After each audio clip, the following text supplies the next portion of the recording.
Welcome back, everyone. In the next decade, there will be 77 million people 55 and older here in the United States. That's an increase of 44%.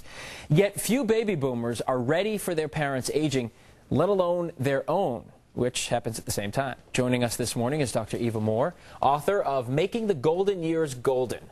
Dr. Mor, thank you for joining us this morning. We appreciate you having you here. So I just watched this with my own mother. She just lost her mother at 100. So her mother was 100, my mother is 67, and watching her and her siblings deal with everything as that was happening is fascinating, it's heartbreaking, and you need to be prepared. So you've come to give us some tips this morning. You've written this book called Making the Golden Years Golden. How do you do that? Well, you sit down with your mother and you review some of the things that she has already in place, like long-term insurance, if she has the will and the health proxy in place. Yeah, let's start with that. Let's talk about the will. Important to keep the will. And you update it how often? Every 2-3 years you should update it. You should review if the people you're leaving your things to are still the people that you want to leave. Right. Or they're there. Relationships change. People unfortunately don't live as long as you would like them to. Yeah, so you change your mind. So you should review that. Okay, and also I would think part of most wills you put in a health proxy.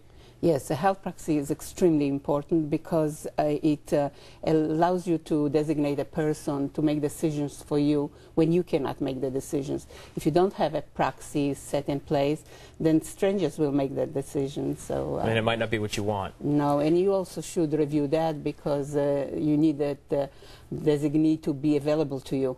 Yeah. When you need them. If they move to another state and they're not there for you, then you should change your proxy. Why is it important to keep your medical records, know where they are, know what's in them?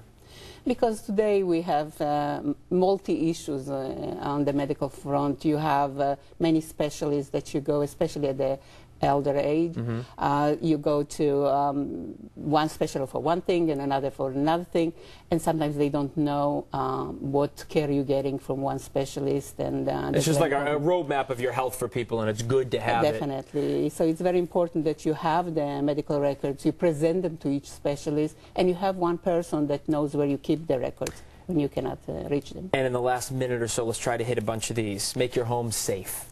That's really important. A lot of accidents happen actually in the elder's home, and so you should review the home for safety. You should have safety bars. You should have place all your things very low so you can reach them, so you don't strain yourself. You don't use ladders and so on.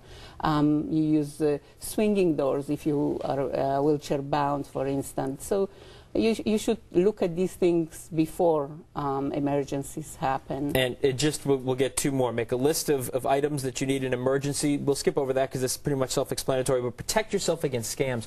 We do stories like that all the time where people try to prey on the elderly. How do you protect yourself? You protect yourself by, you pray it by phone or by email or by letter.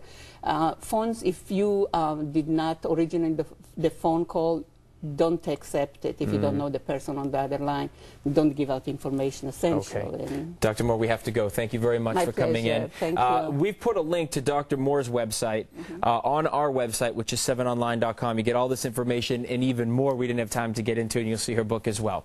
Meantime, we'll be right back with a look at this morning's top stories. Stay with us.